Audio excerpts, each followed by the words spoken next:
Now, Mother Nature has impacted not only winter activities and sports, but winter driving as well. That's right. With warm weather and rain lately, Northern News Now's Taryn Simmons spoke to St. Louis County Public Works to hear how they're keeping gravel road conditions safe for drivers.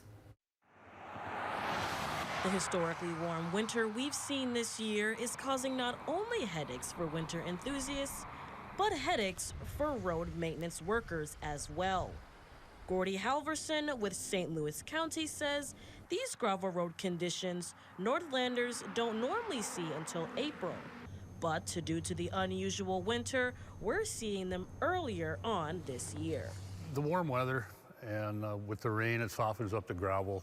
So the minute you have even a small depression in the gravel, when you get that water and traffic on top of it, it just pounds out into a bigger hole. Although Halverson wants to fix the problem immediately, he says the gravel is too soft to handle any kind of large equipment. The trucks weigh quite a bit, especially with the load, and that just makes the problem even worse when you run any kind of heavy traffic through those potholes. Halverson says it's too early to predict what Mother Nature still has in store for us this winter. In the meantime, he is asking Northlanders to be patient with the public works while they repair the damage on rural roadways. I think it's okay to drive on them, just of course use caution like any kind of an adverse situation, watch your speed.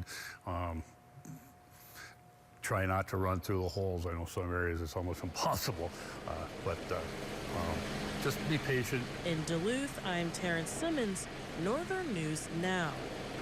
And if you see any of those poor road conditions, you're encouraged to report it to St. Louis County Public Works.